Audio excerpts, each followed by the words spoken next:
আমরা স্পষ্ট ভাষায় একটা কথা আজকে মিডিয়ার মাধ্যমে বলে দিতে চাই। এই বাংলার জমিনে আবু সাঈদের রক্ত ঝরেছে, মুক্তর রক্ত ঝরেছে। তাদের রক্তের বিনিময়ে বাংলাদেশ একটা স্বাধীন দেশ পেয়েছে। আজকে সাইফুল ইসলাম আলিফের হত্যার মাধ্যমে বাংলার জমিনে যেই রক্ত ঝরেছে, সেই রক্তের বিনিময়ে আরেকটা স্বাধীন দেশ কায়েম হবে। কথা বলেন ঠিক কিনা?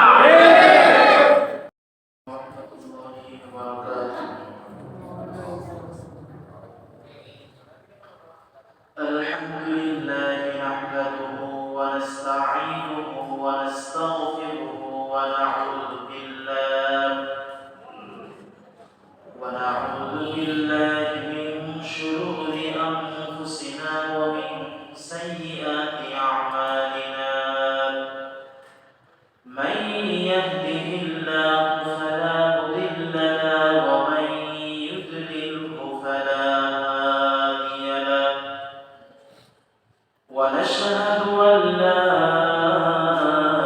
إله إلا الله وحده لا شريك له. ونشهد أن سيدنا وحبيبنا ومولانا محمدا عبده ورسوله الذي أرسله بالحق بشيرا ونذيرا وداعيا إلى الله بإذنه وسراجا منيرا. فقد قال الله تعالى في كلامه المجيد وفرقانه الحميد. জবান খুলে পড়েন আউযু বিল্লাহি মিনাশ শাইতানির রাজীম. বিসমিল্লাহির রাহমানির রাহিম. فاذكروني أذكركم واشكروا لي ولا تكفرون. صدق الله العظيم. وقال النبي صلى الله عليه وسلم رجل ذكر الله خاليا ففاضت عيناه أو كما قال عليه الصلاة والسلام. الحمد لله. আল্লাহ পাক রব্বুল আলামিনের দরবারে লাখ কোটি শুকরিয়া যে মহান আল্লাহ পাক আমাদেরকে দুনিয়ার সমস্ত ফিতনা ফাসাদ থেকে হেফাজত করে বাছাই করে আল্লাহ পাক রব্বুল আলামিনের হুকুম পালন করার জন্য পৃথিবীর শ্রেষ্ঠ ঘর মসজিদে আগে আগে আসার তৌফিক দান করেছেন। এজন্য অন্তরের অন্তঃস্থল থেকে শুকরিয়া আদায় করে বলি আলহামদুলিল্লাহ। দুরূদ ও সালাম পেশ করছি সাইয়্যিদুল মুরসালিন রাহমাতুল লিল আলামিন শফিউল মুসলিমিন খাতামুন নবিয়্যিন সাইয়্যিদুস সাহাবায়ে ইমামুল মুরসালিন জনাব মুহাম্মদুর রাসূলুল্লাহ সাল্লাল্লাহু আলাইহি ওয়াসাল্লাম। সম্মানিত উপস্থিতি, আমরা দীর্ঘ প্রায় আজকের জুম্মা সহ 7টি জুম্মা আমরা একটি বিষয়ের উপরে আলোচনা করছি। সেটা হচ্ছে 7 শ্রেণীর মানুষ কিয়ামতের কঠিন ময়দানে আল্লাহর আরশের ছায়াতলে আশ্রয় পাবে। বিগত 6 জুম্মায় 6টি পয়েন্ট নিয়ে আমরা আলোচনা করেছি। আজকে সংক্ষিপ্ত সময়ে 7 নম্বর পয়েন্ট নিয়ে আলোচনা করব ইনশাআল্লাহ। এরপরে বর্তমান বাংলাদেশ পরিস্থিতি নিয়ে কোরআন এবং হাদিসের আলোকে কিছু কথা বলবো ইনশাআল্লাহ। সম্মানিত উপস্থিতি, আমরা আলোচনা শুনছিলাম আল্লাহ পাক রব্বুল আলামিন কিয়ামতের কঠিন ময়দানে 7 শ্রেণীর মানুষকে আল্লাহর আরশের ছায়াতলে আশ্রয়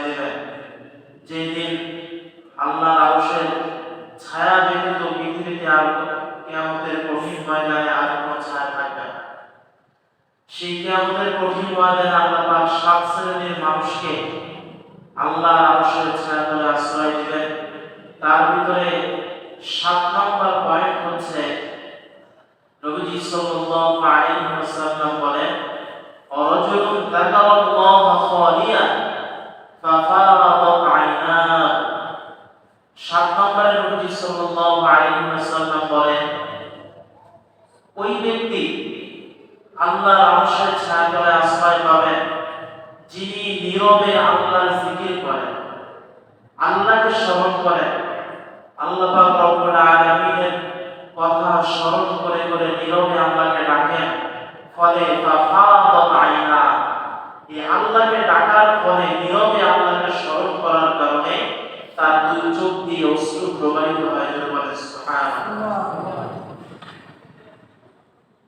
আল্লাহর জিকির করা, আল্লাহকে ডাকা, আল্লাহকে স্মরণ করা, এটা আল্লাহ পাক রব্বুল আলামিনের কাছে কতটা যে পছন্দনীয়। দেখবেন আমাদের সমাজের ভিতরে ইতিপূর্বে আমরা দেখেছি, যে ব্যক্তি তার নেতার যত প্রশংসা করবে, যে ব্যক্তি তার নেতার যত বেশি পাম দিয়ে ফুলাইতে পারবে, যত বেশি প্রশংসা করতে পারবে, তাকে দেখবেন সবসময় কাছে কাছে রাখে। কেন? কারণ ও আমাকে হাইলাইট করে বেশি মানুষের সামনে, বেশি বেশি ও আমার কথা মানুষের কাছে বলে, মানুষের সামনে আমার কথা ও বেশি বেশি আলোচনা করে, যার কারণে তাকে সবসময় কাছাকাছি রাখার চেষ্টা করে। কিন্তু যখন স্বার্থ হাসিল হয়ে যায়, যখন নাকি তার দ্বারা একটা উপকৃত সে হয়, সঙ্গে সঙ্গে তার আর কোনো খোঁজখবর নেয় না। যেমন এখনটা হচ্ছে, সব নেতা কর্মীরা পলাতক, নেতারা সব পলাতক, কর্মীরা রাস্তাঘাটে মার খাচ্ছে, সবকিছু তাদের উপরেই পড়ছে। কিন্তু আল্লাহ পাক রব্বুল আলামিন আমাদের এমন একজন সৃষ্টিকর্তা, এমন একজন রব। একজন ভিক্ষুক যদি আপনার কাছে আসে, আপনি তাকে 10 টাকা দিলেন, 2 মিনিট পরে সে আবার আসলো, আপনি তখন কি বলবেন? যে একটু আগে না 10 টাকা আমি দিলাম, তুমি আবার কেন আসছো? এরপরে সে চলে গেল আপনার কথা শুনে, আধা ঘন্টা পরে আবার আসলো, তখন আপনি একটু রাগান্বিত হয়ে বলবেন, প্রথমে তোমাকে 10 টাকা দিয়েছি, এরপরে আবার এসেছো, তোমাকে না বললাম 10 টাকা দিয়েছি, কেন আসলে? এটা বলবেন না। আমাদের সমাজে বর্তমানে এই ধরনের কাজ হয়ে থাকে। তাহলে একজন ব্যক্তির কাছে আপনি যখন একবারের জায়গায় 3 বার যাবেন, সে কিন্তু বিরক্ত হবে। কিন্তু এমন একজন সৃষ্টিকর্তাকে আমরা পেয়েছি, যে সৃষ্টিকর্তার কাছে যদি আমরা না যাই তাহলে তিনি বিরক্ত হন। এমন একজন রবকে আমরা পেয়েছি, যে রবকে যদি আপনি না ডাকেন, তাকে আপনি যত বেশি স্মরণ করবেন, আল্লাহ পাক রব্বুল আলামিন তত বেশি আপনাকে স্মরণ করবে। সুবহানাল্লাহ। নবীজি সাল্লাল্লাহু আলাইহি ওয়াসাল্লাম বলেছেন, আনা ইনদা যান্নি আবদি বি ওয়া আনা মাআহু ইযা যাকারানি। নবীজি সাল্লাল্লাহু আলাইহি ওয়াসাল্লাম বলেন, হাদিসে কুদসির ভিতরে আল্লাহ পাক ঘোষণা দিচ্ছেন যে আমি আমার বান্দার ধারণা অনুযায়ী সব সময় আমি আমার বান্দার সাথে থাকি। কেমন সাথে থাকি? ফাইন যাকারানি ফি নাফসিহি যাকারতুহু ফি নাফসি। আল্লাহ পাক নিজে বলছেন, আমার বান্দা যখন আমাকে স্মরণ করে, আমাকে ডাকে, আমার কথা মনে করে, তখন আমি আল্লাহ পাক রব্বুল আলামিন আমার ওই বান্দাকে স্মরণ করি। সুবহানাল্লাহ। শুধুমাত্র তাই নয়, পরবর্তী অংশে হাদিসে কুদসির ভিতরে আল্লাহ পাক রব্বুল আলামিন ঘোষণা দিচ্ছেন, ওয়া ইন তাকারানি ফি মালাইন। আমার বান্দা যদি আমি আল্লাহকে কোনো ময়দানে, মাঠে ময়দানে আমার কথা স্মরণ করে, যাকারতুহু ফি মালাইন খায়রিন মিনহু। আল্লাহ পাক রব্বুল আলামিন ওই বান্দার কথা, ওই যে বান্দা যে ময়দানে বসে আল্লাহকে স্মরণ করেছে, তার থেকে উত্তম ময়দান অর্থাৎ ফেরেশতাদের সামনে আল্লাহ পাক ওই বান্দার কথা স্মরণ করে। সুবহানাল্লাহ। আল্লাহ পাক রব্বুল আলামিন পরের হাদিসের ভিতরে, হাদিসে কুদসির ভিতরে বলেন,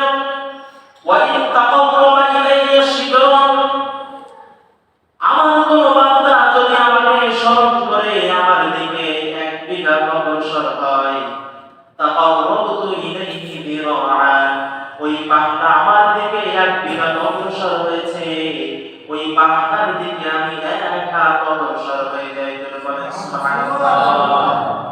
ওয়া ইন তাকাররাবা ইলাইয়া যিরাআন, আমার বান্দা যদি আমার দিকে এক হাত অগ্রসর হয়ে যায়, তাকাররাবতু ইলাইহি বা'আন, আমি ওই বান্দার দিকে দুই হাত অগ্রসর হই। জোরে বলেন সুবহানাল্লাহ।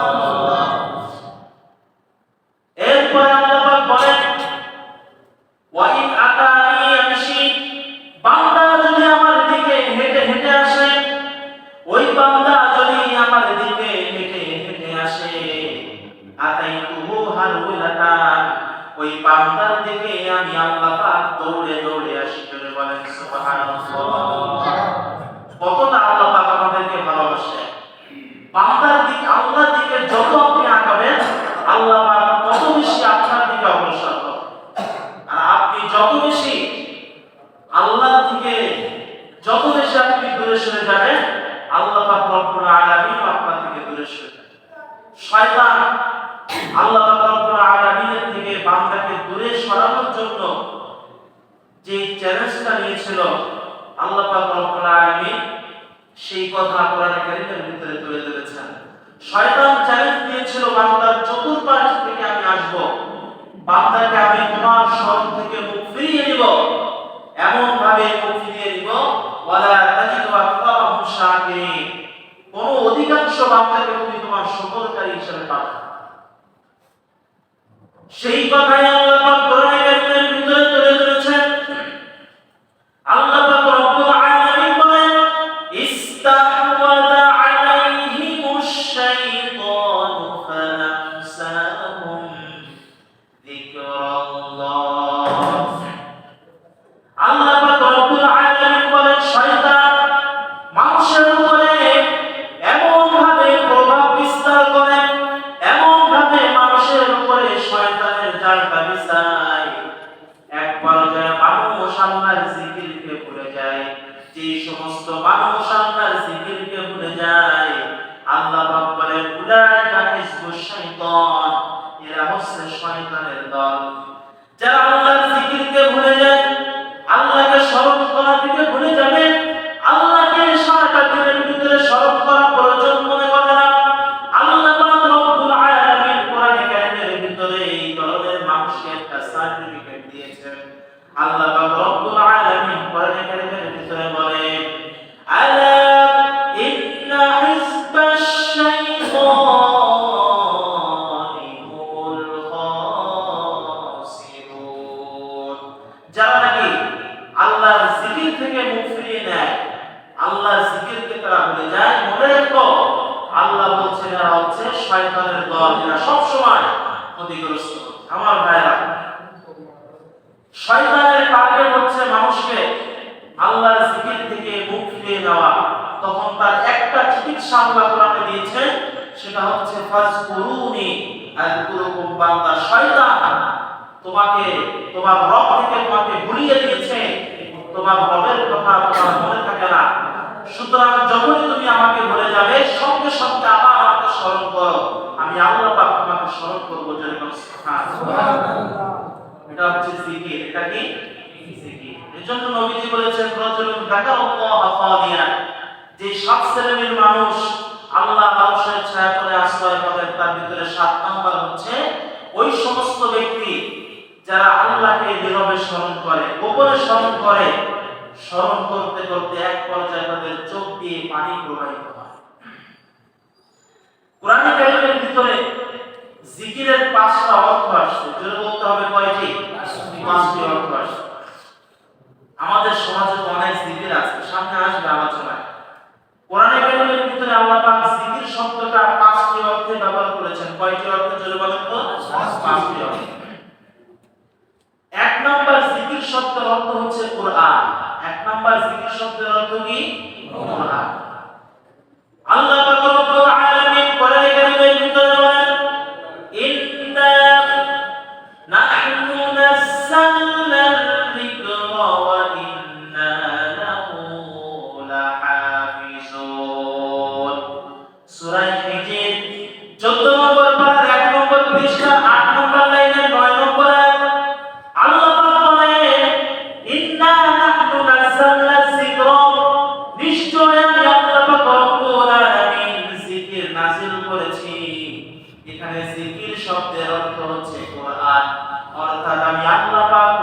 কারীম নাযিল করেছি, এই কোরআনটাকে আমি আল্লাহ যেমন নাযিল করলাম, কোরআন হেফাজতের দায়িত্ব আমি আল্লাহ নিয়ে নিয়েছি। জয় সুবহানাল্লাহ। এজন্য 1400 বছরের ভিতরে তাওরাতে অর্থাৎ বর্তমান সময়ে কত আসমানি কিতাব নাম দিয়ে কত পরিবর্তন করেছে, বাইবেল নাম দিয়েছে, বাইবেলের ভিতরে কত ধরনের পরিবর্তন আছে। 1400 বছরের ভিতরে কখনো কোরআনের একটা আয়াত পরিবর্তন হয়েছে নাকি? জোরে হয়েছে? আল্লাহ পাক বলেন ওয়া ইন্না লাহু লাহাফিজুন, আমি আল্লাহ কোরআন নাযিল করেছি। আল্লাহ পাক রব্বুল আলামিন বলেন এই কোরআনটা হেফাজতের দায়িত্ব আমি আল্লাহ পাক নিয়ে নিয়েছি। তাহলে জিকিরের এক নাম্বার অর্থ কি? কোরআন। দুই নাম্বার জিকির মানে হচ্ছে উপদেশ। জিকির মানে কি? উপদেশ। আল্লাহ পাক রব্বুল আলামিন বলেন ফাযাক্কির বিল কুরআনি মান ইয়াখাফু ওয়াঈদ।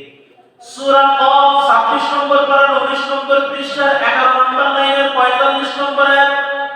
আল্লাহ পাক বলেন ফাযাক্কির বিল কুরআন, এই কোরআনের মাধ্যমে উপদেশ গ্রহণ করো, এই কোরআনের মাধ্যমে তোমরা উপদেশ দাও ওই ব্যক্তিকে মাইয়াখাফু ওয়াঈদ, যে ব্যক্তি প্রতিশ্রুতির ভয় করে। কিয়ামত কায়েম হবে, মিজান কায়েম হবে, পুরস্কার কায়েম হবে, বিচার দিবস শুরু হয়ে যাবে।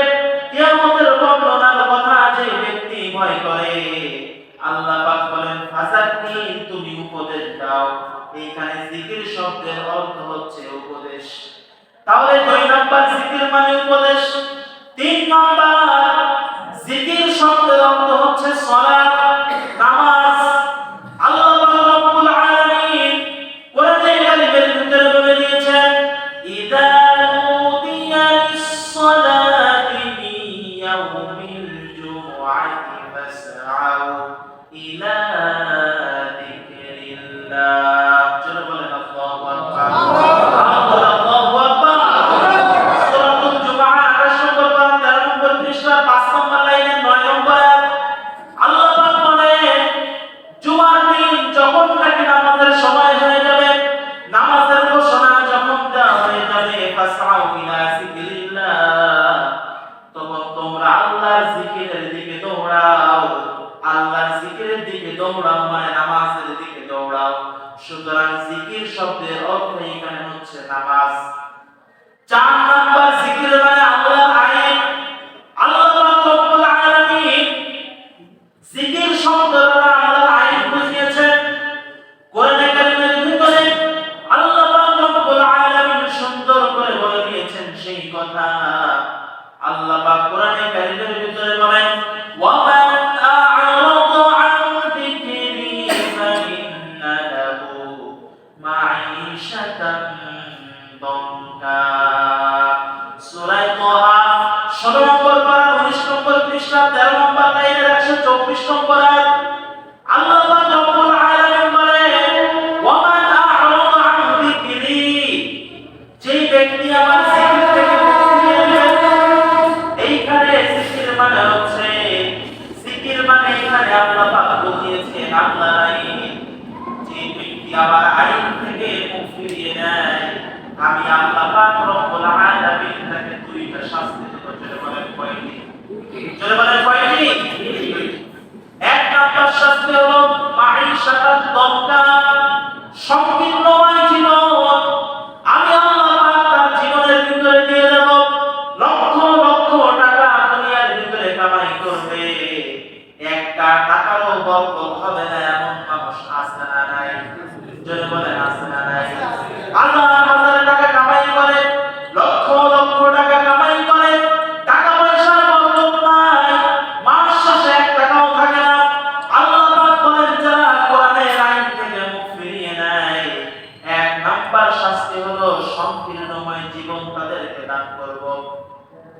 দুই নাম্বার শাস্তি ওয়াহশুরহু ইয়াওমাল কিয়ামাতি আ'মা, কিয়ামতের কঠিন ময়দানে আমি আল্লাহ পাক রব্বুল আলামিন তাকে অন্ধ করে উঠাবো। সেই দিন সেই বান্দা বলবে ক্বালা রাব্বি লিমা হাশারতানি আ'মা, কি কারণে গরব আমাকে অন্ধ করে উঠালে, অথচ দুনিয়ার ভিতরে যখন আমি ছিলাম তখন তো আমি চোখে দেখতাম। তখন আল্লাহ পাক রব্বুল আলামিন বলবেন, ক্বালা কাযালিকা আতাতকা আয়াতুনা ফানাসিতাহা ওয়া কাযালিকা আল-ইয়াওমা তুনসা। বান্দা যখন আল্লাহর কাছে প্রশ্ন করবে, ও আল্লাহ, কিয়ামতের ময়দানে কেন আমাকে অন্ধ করে উঠালেন? দুনিয়ার ভিতরে তো আমি অন্ধ ছিলাম না, দুনিয়ার ভিতরে আমি সব কিছু দেখতাম, কেন তাহলে আখিরাতের ময়দানে আমাকে অন্ধ করে উঠালেন? আল্লাহ পাক সঙ্গে সঙ্গে জবাব দিলেন, বান্দা, দুনিয়াতে তুমি তোমার চক্ষু ছিল, তোমার চোখ দিয়ে দুনিয়ার ভিতরে সব কিছু তুমি দেখেছো। নামাজ পড়ো নাই, মসজিদের ভিতরে তোমাকে নামাজের কথা বলা হয়েছে। রোজা রাখো নাই, মসজিদের ভিতরে রোজার কথা বলা হয়েছে। অবৈধ ইনকাম করেছো, হারাম পন্থায় ইনকাম করেছো। বান্দা, জুম্মার বয়ানে হালাল ইনকামের জন্য কতভাবে তোমাকে বলা হয়েছে। অবৈধ টাকা কামাই করেছো, চোখের জেনা করেছো, হাতের জেনা করেছো, পা দিয়েছে আল্লাহ পাক সঠিকভাবে সঠিক রাস্তায় চলার জন্য বেঠিক রাস্তায় গিয়েছো। আযান হয়েছে, মসজিদে যাও নাই, মন্দিরে গিয়েছো। হল রুমে গিয়েছো, ছবি দেখার জন্য বাইরে হেঁটে গিয়েছো, কিন্তু একটা বারের জন্য তুমি আমি আল্লাহকে স্মরণ করো নাই। আমি আল্লাহ যে তোমাকে আইন করে দিয়েছিলাম, বান্দা, হারাম কাজ করা যাবে না। আমি আল্লাহ তোমাকে বলে দিয়েছিলাম হালাল টাকা ইনকাম করতে হবে, তুমি শোনো নাই। দুনিয়ার ভিতরে শতবার হাজারবার তোমার কাছে কোরআনের আয়াত দিয়েছে, তুমি ভ্রুক্ষেপ করো নাই। এইভাবে কিয়ামতের কঠিন ময়দানে আমি আল্লাহ পাক তোমাকে স্মরণ করব না। দুনিয়াতে চোখ থাকতেও যেমন তুমি কোরআনের আয়াত শোনো নাই, দেখো নাই, আজকে কিয়ামতের ময়দানে আমি আল্লাহ তোমাকে অন্ধ করে উঠাবো। জোরে বলেন নাউজুবিল্লাহ। এখানে জিকির মানে আল্লাহর আইন। 5 নাম্বার আল্লাহ পাক বলেন জিকির শব্দের অর্থ স্মরণ করা। কোরআনে কারিমে আল্লাহ পাক রব্বুল আলামিন বলেন, ফাযকুরুনি আযকুরুকুম ওয়াশকুরুলি ওয়া লা তাকফুরুন। সূরা বাকারা 2 নম্বর পারা 2 নম্বর পৃষ্ঠা 10 নম্বর লাইনের 152 নম্বর আয়াত। আল্লাহ পাক রব্বুল আলামিন বলেন, বান্দা, শয়তানের ধোঁকায় পড়ে আমি আল্লাহকে ভুলে গিয়েছো। আমি আল্লাহর কথা তোমার মনে নাই, তুমি স্মরণ করো না। ও বান্দা, আমি তোমাকে এত ভালোবাসি, এত ভালোবাসি। তুমি বান্দা যদি আমি আল্লাহকে স্মরণ করো, আমি আল্লাহ পাক তোমার কথা স্মরণ করি। জোরে বলেন সুবহানাল্লাহ। তাহলে জিকির শব্দের অর্থ কয়টি? 5। আমাদের দেশে দেখবেন জিকির করে, জিকির করতে গিয়ে বাঁশ গাছের মাথায় ওঠে, আসে না, তাল গাছের মাথায় ওঠে। জিকির করতে গিয়ে দেখি বিভিন্ন মাহফিলে জিকির করতে করতে স্টেজের ভিতরে যে বাঁশের মাথায় ফেলে ওঠে। বলেন, কথা বলেন, ঠিক কিনা? এটা কি কোনো জিকিরের সিস্টেম হলো? আল্লাহ পাক কোরআনে কারীমের ভিতরে বলেন, ওয়াযকুর রাব্বাকা ফি নাফসিকা তাদাররুআন ওয়া খাইফা ওয়া দুনাল জাহরি মিনাল কাউল বিল গুদুবি ওয়াল আসর। আল্লাহ পাক জিকিরের সিস্টেম এখানে বলে দিয়েছেন। আল্লাহ পাক বলেন, তুমি তোমার রবকে স্মরণ করো ভয়ে ভয়ে, গোপনে, দুনাল জাহরি মিনাল কাউল, যত চিল্লাচিল্লি করা যাবে না, আদবের সঙ্গে সুন্দরভাবে আল্লাহর জিকির করতে হবে। অথচ দেখবেন আমাদের সমাজের ভিতরে এমন জিকির করে, জিকিরে আল্লাহর কোনো নামই না, সব ভণ্ডপীরের নাম। কথা বলেন, ঠিক কিনা? মানিকগঞ্জের এক পীর সাহেব আছে, পীর সাহেবের মুরিদরা জিকির করে, একটা জিকিরে আল্লাহর কোনো নাম নাই। তারা জিকির করে কিরামান কাতিবিন, রোজ হাসরের দিন আল্লাহর দরবারে যদি করে অভিযোগ, আমি বলবো দুনিয়ায় ছিলাম মানিকগঞ্জের লোক। চিন্তা করেছেন আপনি কি বলেন? মানে বলতে যাচ্ছে কবরের ভিতরে যখন প্রশ্ন করা হবে, প্রশ্নের উত্তর সে যখন দিবে, রোজ হাসরের দিন যখন তাকে প্রশ্ন করা হবে, তখন সে প্রশ্নের উত্তরে কি বলবে? আমি দুনিয়ায় মানিকগঞ্জের লোক ছিলাম, মানিকগঞ্জের পীর সাহেবের মুরিদ ছিলাম, এই মানিকগঞ্জের পীর সাহেবের বরকতে আজকে কোনো প্রশ্নের উত্তর দিতে পারবো না, আমাকে মাফ করে দিতে হবে। এই এত বড় ভণ্ড যখন সেই কথা বলবো, আমরাও বাড়ালাম তার বিরুদ্ধে। কিরমান কাতিবিন পাইবে যেদিন, তোরা যারা সিনি মানিকগঞ্জের লোক, তোদের সুতা মাইরা কইব জাহান্নামে গো।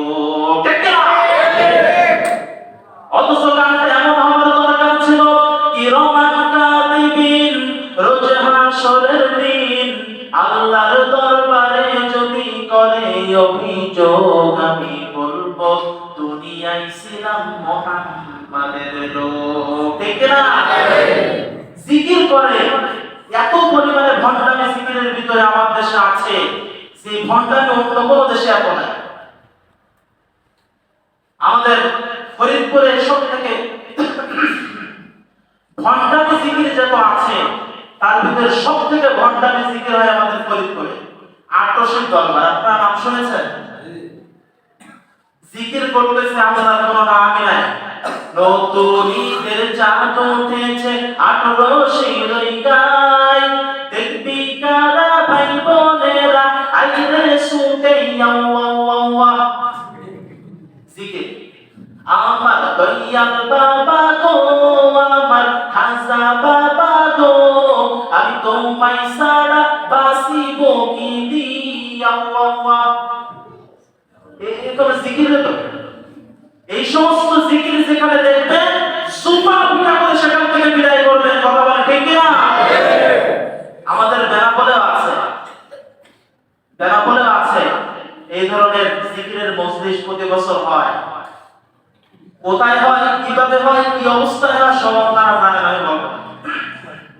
সম্মানিত ভাইরা, আমার জন্য নবীজি সাল্লাল্লাহু আলাইহি ওয়াসাল্লাম হাদিস শরীফের ভিতরে বলেছেন, যে ব্যক্তি আল্লাহকে স্মরণ করবে গোপনে, স্মরণ করার কারণে আল্লাহ পাক রব্বুল আলামিনের ভয়ে তার চোখ দিয়ে পানি পড়বে, সেই ব্যক্তি কিয়ামতের কঠিন ময়দানে আল্লাহর আরশের ছায়াতলে আশ্রয় পাবে। তাহলে দীর্ঘ 7টি জুমায় আমরা আলোচনা শুনলাম, 7 শ্রেণীর মানুষ আল্লাহর আরশের ছায়াতলে আশ্রয় পাবেন। 1 নাম্বার হচ্ছে ইমামুল আদিলুল ন্যায়পরায়ণ বাদশা। 2 নাম্বার শাবুন নাশা ফি ইবাদাতিল্লাহ, এমন যুবক যেই যুবক তার যৌবন কালটা আল্লাহর রাস্তায় কাটিয়েছে। 3 নাম্বার রাজুলুল কলবুহু মুআল্লাকুন বিল মাসাজিদ, এমন ব্যক্তি যেই ব্যক্তির অন্তরটা মসজিদের সঙ্গে সব সময় লেগে থাকে। 4 নাম্বার রাজুলানি তাহাব্বা ফিল্লাহ ইজতামা আলাইহি ওয়া তাফাররাকা আলাইহি, এমন দুইজন ব্যক্তি, এমন দুইজন বন্ধু একজন আরেকজনকে ভালোবাসে আল্লাহর সন্তুষ্টির জন্য। 5 নাম্বার রাজুলুন দাআতহু ইমরাতুন যাতা মানসাবিন ওয়া জামালিন ফাকালা ইন্নী আখাফুল্লাহ।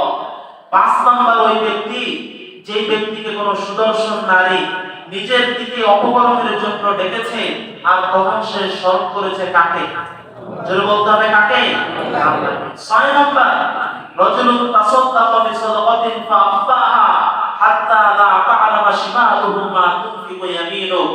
6 নাম্বার ওই ব্যক্তি, যে ব্যক্তি আল্লাহর রাস্তায় দান সদকা করেছে, এমন গোপনে ডান হাত জানে না বাম হাত কি দান করেছে। আর 7 নাম্বার, যে ব্যক্তি আল্লাহকে স্মরণ করেছে এমন গোপনে যে তার চক্ষু দিয়ে অশ্রু প্রবাহিত হয়েছে। এই 7 শ্রেণীর মানুষ আল্লাহর আরশের ছায়াতলে আশ্রয় পাবেন। আল্লাহ পাক রব্বুল আলামিন এই 7 শ্রেণীর কোন এক শ্রেণীর ভিতরে আমাদেরকে কবুল করেন। জোরে বলি আমিন, আরো জোরে বলি আমিন। সম্মানিত ভাইরা, আলোচনা আমল এখানে শেষ। বর্তমান বাংলাদেশ পরিস্থিতি নিয়ে কিছু কথা বলার দরকার বলে প্রয়োজন মনে করছি। আপনারা ইতিমধ্যেই দেখেছেন, বাংলাদেশের একটি সন্ত্রাসী গ্রুপ, যে গ্রুপটার নাম হচ্ছে ইসকন। কি নাম? ইসকন। এই ইসকনের একজন লিডার চিন্ময় দাস ব্রহ্মচারী, এই লোকটাকে গ্রেফতার করার কারণে তাদের সন্ত্রাসী দলগুলি বাংলাদেশের একজন আইনজীবী সাইফুল ইসলাম আলিফ নামে একজন মুসলিমকে তারা চট্টগ্রামে জবাই করে হত্যা করেছে। কথা বলেন ঠিক কিনা? এই ইসকনের আসলে ইতিহাসটা কি, এদের কর্মকাণ্ড কি, এদের উদ্দেশ্য কি, কি উদ্দেশ্য নিয়ে এরা বাংলার বুকে কাজ করছে, আমি খুবই সংক্ষেপে বলি। এই যে লোকটাকে গ্রেফতার করা হলো, চিন্ময় দাস ব্রহ্মচারী, এই লোকটাকে গ্রেফতার করার কারণ হচ্ছে আরএসএস এর গুন্ডা বাহিনী দ্বারা পরিচালিত, ভারতের র দ্বারা পরিচালিত আন্তর্জাতিক জঙ্গি সংগঠন ইসকনের পতাকা এরা উড়িয়েছে। এই পতাকাটা ওড়ানোর মাধ্যমে এরা আমার সোনার বাংলাদেশের লাল সবুজের পতাকাকে তারা অবমাননা করেছে। কথা বলতে হবে, ঠিক কিনা?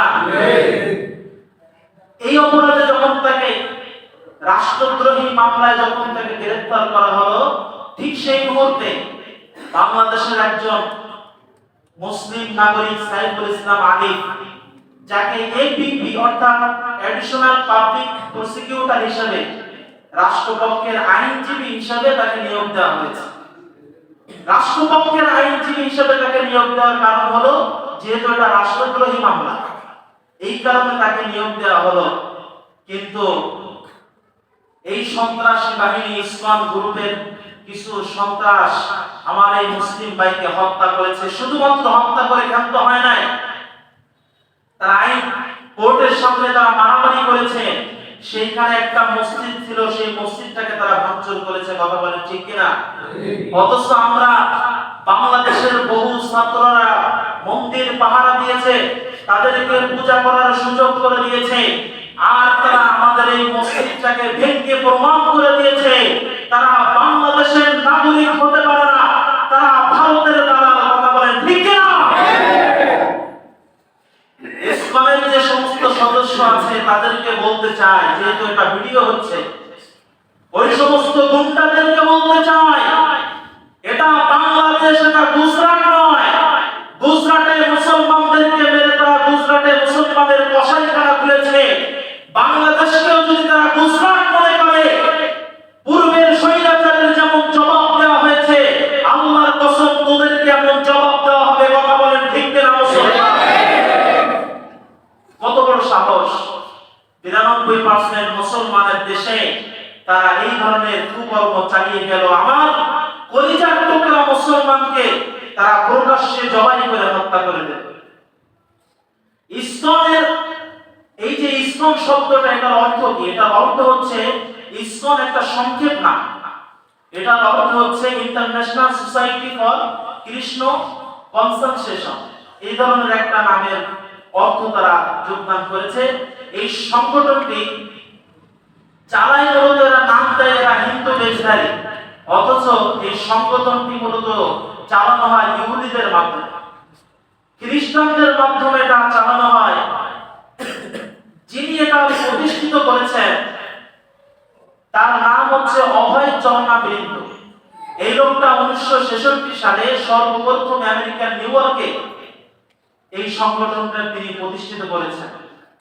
আশ্চর্যের বিষয় হচ্ছে তারা হিন্দু বলে নিজেদেরকে প্রচার করে, অথচ যে লোকটা এই ইসকন প্রতিষ্ঠিত করলো সে কোনোদিন হিন্দুদের কোনো প্রতিষ্ঠানে লেখাপড়া করে নাই, সম্পূর্ণ খ্রিস্টানদের যে চার্চ আছে, ওদের যে উপাসনালয় আছে, সেইখান থেকে লেখাপড়া করেছে। এদের সবথেকে বড় উদ্দেশ্য হচ্ছে মুসলমান নিধন করা।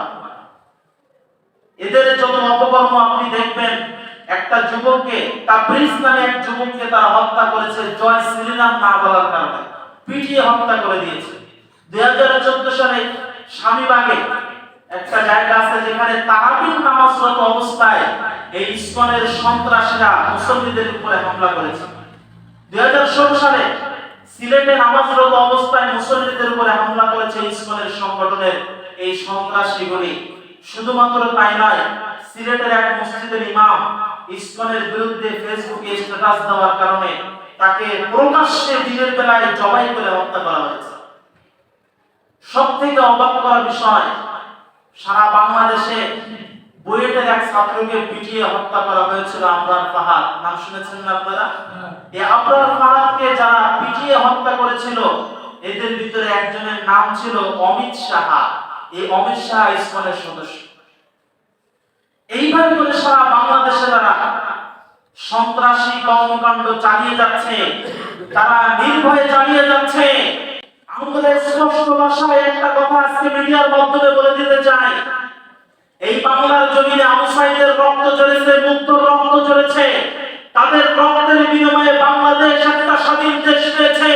আজকে সাইফুল ইসলাম আলিফের হত্যার মাধ্যমে বাংলার জমিনে যেই রক্ত ঝরেছে, সেই রক্তের বিনিময়ে আরেকটা স্বাধীন দেশ কায়েম হবে। কথা বলেন ঠিক কিনা? মুসলমানদেরকে হত্যা বহুত করেছো তোমরা। যদি এতই হত্যা করতে মনে চায়, তোমার দাদা বাবাদের দেশে চলে যাও। বাংলার জমিনে ভারতের কোন দালালি বহুত সহ্য করেছে, বাংলার মুসলমান আর সহ্য করবে না। কথা বলেন ঠিক কিনা?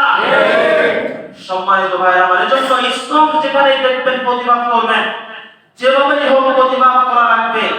অনলাইন হোক অফলাইন হোক, মুসলমানের হৃদয়ের দাবি বাংলার জমিন থেকে ইসলামকে দূর করতে হবে। কথা বলেন ঠিক কিনা? এজন্য তারা যেহেতু রাষ্ট্রদ্রোহী মামলায় একজনকে হত্যা করেছে, তার মানে হলো তারা রাষ্ট্রকে বড়িয়াঙ্গুল দেখানো। তার এজন্য পাবলিক তো কাজ করবে। বর্তমানে রাষ্ট্রের দায়িত্বে যারা আছেন তাদেরকে বলবো, এই ধরনের সন্ত্রাসী কর্মকাণ্ড যে ইসলাম গ্রুপটা করছে, বাংলার জমিন থেকে বিতাড়িত করা লাগবে। কথা বলেন ঠিক কিনা? রাজিয়াছেন কারা কারা দোয়া করতে চায়? এটা তাকবীর, তাকবীর। আল্লাহ পাক রব্বুল আলামিন আমাদের হাতকে কবুল করে নেন, জোরে বলি আমিন। এই ধরনের ফেতনাবাজ সংগঠন থেকে আল্লাহ পাক রব্বুল আলামিন বাংলার জমিনকে হেফাজত করেন, জোরে বলি আমিন। ওয়া আখিরু দাওয়ানা আলহামদুলিল্লাহি রাব্বিল আলামিন।